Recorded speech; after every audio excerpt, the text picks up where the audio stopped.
Assalamualaikum warahmatullahi wabarakatuh. Alhamdulillahirabbil alamin wa bihi nasta'inu ala umurid dunya waddin. Wassalatu wassalamu ala asrofil anbiya'i wal mursalin wa ala alihi wa ashabi ajma'in. Amma ba'du.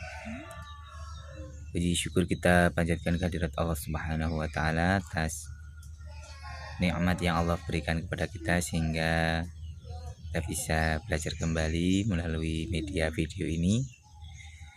Sebelumnya mohon maaf, ini lagi di luar rumah ya, ngomong anak ya, mau mandi, jadi ini suaranya mungkin nanti agak berisik ya.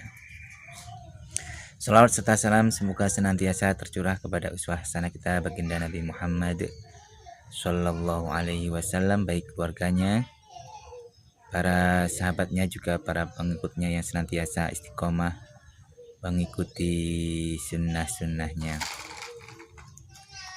Di video kali ini kita akan membahas tentang insomnia. Jadi umumnya insomnia ini dikenal sebagai orang yang susah tidur ya.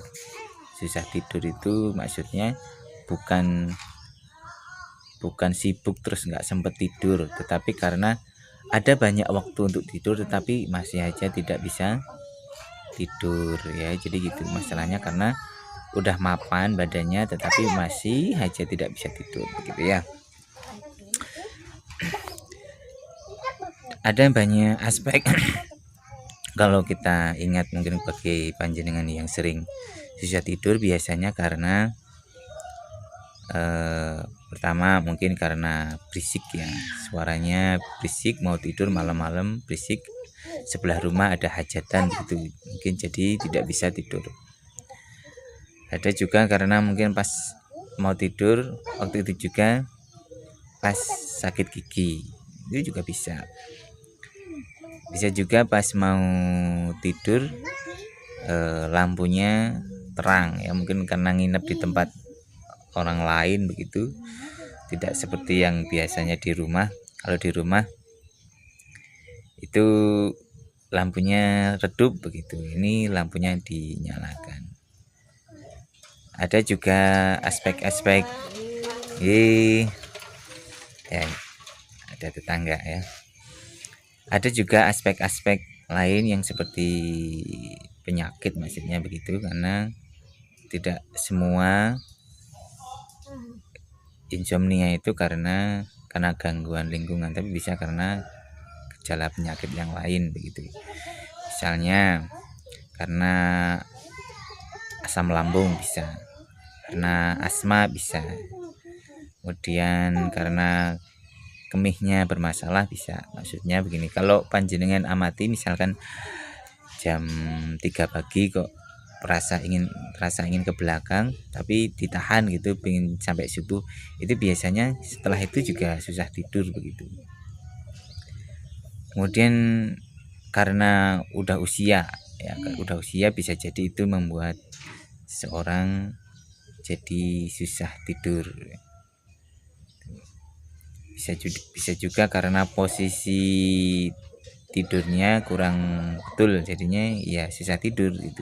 Misalkan tidur di kereta ya, ada beberapa orang yang susah tidur, tetapi itu hanya kasus di beberapa orang, karena sejatinya yang membuat seseorang itu bisa susah tidur itu sebenarnya juga Allah ya. Yang ngasih nikmat bisa tidur juga Allah. Jadi Allah lah yang ngasih nikmat itu, termasuk Allah juga yang mencabut nikmat itu. Lalu pertanyaannya, apa penyebabnya seseorang itu bisa susah tidur begitu? Itu kalau secara umum itu karena biasanya banyak pikiran, banyak utang, lagi berselisih dengan keluarga, kemudian sedang merasa kehilangan, sedih begitu, kemudian dikejar deadline juga bisa, kemudian apalagi Ya intinya di pikiran lah, banyak pikiran setiap hari dipikirkan, mungkin grogi, gugup, cemas begitu. Itu secara lahir orang tahunya ya seperti itu, atau bisa karena gangguan yang tadi sebelumnya di lingkungan itu ya.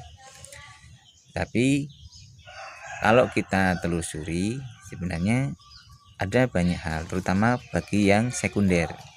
Jadi insomnia itu ada insomnia primer, ada insomnia sekunder. Saya kurang tahu ini kebalik atau tidak. Jadi ada yang karena susah tidur karena faktor dari luar dan atau faktor penyakit, dan itu hanya kurun waktu beberapa hari, mungkin beberapa hari jadi nggak bisa tidur itu. Atau yang kedua, jadi yang kedua itu insomnianya itu lama, mungkin untuk beberapa bulan terakhir itu sampai tidak bisa tidur. Ada yang boleh dibilang udah sejak kecil, udah sejak remaja sampai dewasa itu susah tidur ya, itu berbeda ya. Sejauh kami mengamati seseorang itu bisa susah tidur ya, kalau cuma sebentar-sebentar aja, itu biasanya memang karena ada pikiran ya. Pikiran ini memang menjadi aspek yang paling dominan ketika seseorang itu susah tidur, walaupun secara lahir itu bisa jadi karena dia habis minum kopi, dia diajak ngobrol sampai larut malam, atau karena siklus tidurnya tidak teratur, misalkan gini, kerja gitu, sore tidur, habis asar tidur, otomatis malam mau tidur lagi susah. Itu padahal itu ya yang siklus seperti itu cocok untuk satpam gitu ya. Kalau satpam seperti itu cocok sekali, maksudnya sore terpaksa tidur karena memang malamnya untuk begadang jaga begitu ya. Tapi kalau memang siklusnya tidak bagus, kemudian orang normal misalkan jam habis asar tidur gitu ya, kemudian mau tidur lagi jam 9 ya susah gitu. Kadang itu menjadi variabel yang secara lahir orang, itu karena susah, mohon maaf, itu karena siklus tidurnya nggak benar, kenapa malam susah tidur begitu. Itu karena minum kopi begitu, mau tidur kok minum kopi, itu karena sebelum tidur makannya kekenyangan gitu, jadi nggak bisa tidur. Padahal saya itu kalau mau tidur kok malah makan, itu nanti tidurnya semakin nyenyak itu kalau makan itu ya, malah bisa-bisa subuh begah perutnya, sakit gitu. Jadi itu secara lahir ya, walaupun secara hakikatnya yang kami tahu adalah karena ada tekanan pikiran ya. Jadi tekanan pikiran ini juga cuma sekedar tekanan pikiran, tapi ada emosi di situ, ada emosi. Misalkan gini, ada wanita dijodohkan sama orang tuanya. Nah, karena posisi dijodohkan dan belum tahu siapa pasangannya, mau dikenalkan tapi tidak langsung dikenalkan, tapi mengenalkannya itu dipancing-pancing dulu. Misalkan, Duk, kamu akan aku kenalkan dengan laki-laki pilihan ibu atau pilihan bapak gitu. Nah, itu orangnya belum ada udah diomong, jadinya kepikiran. Nah, padahal kepikirannya itu bukan hanya sekedar kepikiran, tapi pikirannya itu sampai terbawa suasana emosi begitu. Emosi karena apa? Si gadis ini merasa bahwa urusan nikah kan urusan saya, maksudnya urusan saya yang menjalani saya. Nah, disitulah emosi, kepikiran itu yang membuat akhir-akhir mungkin jadi bisa susah tidur begitu. Terus bisa jadi aspek yang lain, misalkan gini, punya mobil, kemudian mobilnya dipinjam orang lain, tetangga begitu, untuk keperluan ya, mungkin keperluannya dianggap keperluannya tidak jelas, tidak darurat, beda misalkan ngantar sakit atau pokoknya urusannya dianggap kurang jelas lah, terus mungkin jadi tidak ada kabar. Nah, ketika kepikiran mobilnya dipinjam tetangga, tetapi kemudian ada emosi misalkan gini, janjinya mengembalikan maghrib, tetapi sampai subuh datang itu mobil juga belum kembali. Nah, emosi dia. Nah, ketika malam kepikiran mobilnya belum kembali, kemudian ditambah emosi, nah itulah yang menjadi trigger atau pemicu seseorang itu bisa susah tidur. Karena ada apa? Karena ya kepikiran, ya emosi gitu. Itu trouble-nya itu di situ. Itu hanya yang kami tahu yang seperti itu biasanya susah tidurnya hanya mungkin beberapa hari aja gitu. Yang lagi kepikiran sedih kehilangan seseorang yang dicintai misalkan, itu juga bisa saja susah tidur dan ya hanya selang beberapa hari.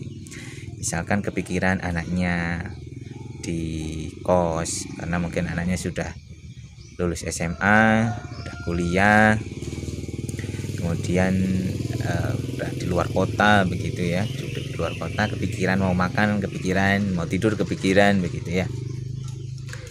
Atau bisa jadi karena anaknya mondok begitu, jadinya kepikiran. Nah, itu bisa saja itu maksudnya ya kemungkinan bisa, kemungkinan enggak. Tapi kalau kepikirannya misalkan anak perempuan keluar rumah naik gunung, udah dikasih tahu sama orang tuanya jangan pergi, nggak usah, hobinya kok naik itu namanya naik turun gunung, itu apa istilahnya ya, pergilah jalan-jalan ke hutan, ke gunung, itu jalan-jalan gitu. Orang tuanya nggak suka. Nah, ketika orang tuanya nggak suka, emosi, nah itulah yang bikin si orang tuanya ini menjadi susah tidur gitu. Tetapi sayangnya itu yang kami tahu itu hanya berlaku untuk insomnia yang pendek-pendek. Buat yang insomnia yang jauh maksudnya, mohon maaf, yang bukan yang jauh tetapi yang udah lama banget, udah berbulan-bulan, memang setiap hari itu susah tidur. Bahkan ketika dengar temannya kalau dia itu kalau nempel bantal langsung tidur, habis makan langsung ngantuk, itu sampai iri sekali. Teman-temannya ronda minum kopi, dia nggak bisa minum kopi karena kalau minum kopi jadi tidak bisa tidur. Nah, itu beda sekali dengan yang sebelumnya ya.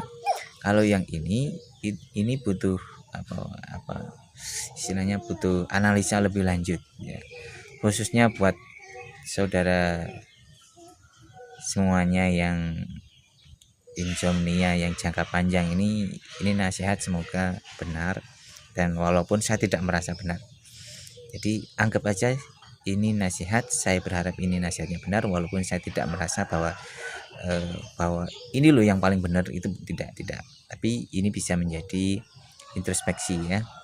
Jadi yang kami tahu insomnia yang dampaknya sudah berbulan-bulan itu yang kami tahu karena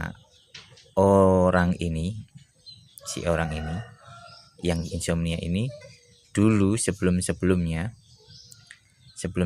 insomnia atau taruhlah masih kecil, bisa jadi orang tuanya itu punya amalan, punya jimat, dia orang pinter, atau ya pokoknya orang pinter lah, orang punya ilmu kebal, ilmu yang seperti itu. Nah, si anak ini dikasih notifikasi sama Allah supaya melakukan sesuatu. Jadi Allah ngasih kode ke orang yang insomnia, anak yang insomnia akut ini ya, udah lama sekali. Itu karena sebelumnya orang tua sebelumnya itu ngasih istilahnya punya pegangan, punya amalan, punya jimat, dan ya yang sejenis itu, yang kali aja yang seperti itu sebenarnya Allah nggak suka begitu. Nah, terus si anak ini dikasih kode sama Allah, dikasih notifikasi sama Allah supaya si anak ini melakukan sesuatu. Melakukan apa? Apa yang harus dilakukan oleh anak ini yang maksudnya yang kena insomnia ini, yang dulu orang tuanya itu punya ilmu, punya jimat dan sebagainya, yang harus dia lakukan sebenarnya dia memohonkan ampun ya. Karena bisa jadi si orang tua ini, simbahnya atau sebelumnya buyutnya itu dulunya punya amalan yang amalan itu, keyakinan itu tidak sesuai dengan kehendaknya Allah. Jadi gitu. Jadi bukan berarti si yang cucunya atau anaknya itu insomnia karena perbuatan dia, terus kemudian dikasih musibah karena dia salah total. Enggak juga, itu sebagai kode aja dari Allah supaya si anak ini, si cucu ini senantiasa memohonkan ampun kepada Allah agar orang tuanya diampuni dosa-dosanya. Karena apa? Jadi kalau orang sudah meninggal itu sudah terputus amalannya, kecuali 3 perkara, yaitu amal jariah, kemudian ilmu yang bermanfaat, dan doa anak yang soleh. Nah itu yang Allah harapkan. Jadi kan bisa jadi orang tua kita yang sudah meninggal sebelumnya mau tidak mau, walaupun sekarang ini bukan hari pembalasan, belum kiamat maksudnya, tetapi kan ada di alam kubur. Padahal di alam kubur itu ada siksa kubur. Jadi inilah yang terbaik dari Allah, memberikan kode kepada anak cucunya bahwa ada sesuatu yang salah. Salahnya di mana? Nah, ini salahnya si anak cucu. Jadi salahnya dia itu tahu, besar kemungkinan dia malah jadi orang yang soleh. Anak cucunya ini adalah orang yang solihah, tahu agama, fakih urusan agama. Tetapi ketika tahu simbahnya punya ilmu, punya amalan, punya jimat, dia biasa-biasa aja karena itu urusan simbahnya begitu. Padahal yang dia lakukan, yang harus dia lakukan adalah memohonkan ampun kepada Allah atas dosa-dosa si simbahnya dahulu begitu. Jadi itu, nah, kalaupun nanti ini analisa ini tidak benar, ya bisa jadi memang bisa saja tidak benar begitu. Tapi kalau alasan ini benar buat Anda yang insomnia, kemudian sudah lama terjadi, ya ini bisa menjadi pelajaran, bisa menjadi ibroh ya. Semoga bisa menjadi pelajaran. Sebagai catatan bahwa jadi Allah itu tidak pernah berbuat zalim. Yang zalim adalah hambanya itu sendiri. Kalaupun si anak atau si cucu ini dikasih kode sama Allah, bukan karena salah dia mutlak, bukan, tapi sekedar mengingatkan bahwa ada sesuatu yang harus diperbaiki oleh si anak cucu ini. Karena biasanya yang dikasih notifikasi, yang dibuat susah tidur adalah misalkan gini, ada simbah punya ilmu, taruhlah begitu, kemudian dia punya anak, simbah ini punya anak, kemudian punya cucu. Dari semua cucu-cucu itu, misalkan cucunya 10, maka yang insomnia itu biasanya yang pintar agama gitu. Jadi karena dia pintar agama tetapi tidak atau kurang mendoakan, kurang peduli sama simbahnya, itulah yang menjadi alasan ya. Orang yang fakih dalam urusan agama, dia akan lebih dikasih peringatan, dikasih kode sama Allah. Jadi ya sekedar kode aja, tidak masalah. Kalaupun susah tidur ya diterima saja, memohon ampun kepada Allah. Kemudian solusinya bagaimana Pak Fadil? Solusinya ya ini, pertama diterima aja kalau susah tidur ini sudah terjadi pada panjenengan. Udah terima saja karena ini dari Allah. Terima saja ini dari Allah dengan ketulusan yang pertama. Yang kedua, kalau mau pakai obat tidur ya pakai obat tidur. Yang jelas jangan pergi ke dukun ya, jangan pergi ke dukun. Kalau mau ke dokter juga bisa, boleh. Karena itu bagian dari ikhtiar. Kalau mau pakai herbal boleh. Kalau mau mengurangi yang kafein boleh. Ya boleh sekali ya. Kemudian perbanyak istighfar, memohon ampun kepada Allah. Ya Allah, jika selama ini saya merasa jengkel kepada orang-orang yang Misalkan tadi mau mobil itu ya Allah kalau saya merasa jengkel tidak terima dengan tetangga karena dia pinjam mobil katanya balik maghrib ternyata habis sampai subuh nggak balik-balik itu. Kalau itu salah di hadapanmu saya mohon ampun ya Allah. Loh salahnya di mana Pak Fadil? Salahnya itu kan si pemilik mobil memang memang dijanjikan untuk dikembalikannya maghrib. Tetapi Allah kan punya kehendak lain. Satu yang itu siapa tahu dia sedang kesulitan. Misalkan ngantar ke rumah sakit kan bisa jadi urusannya juga belum selesai. Satu. Yang kedua dia marah itu nggak tahu alasannya. Kecuali mobilnya sudah dikasih GPS ngomongnya ke Jogja kok ternyata mobilnya ke Surabaya. Nah itu kan memang ada alasannya. Itu salahnya di situ.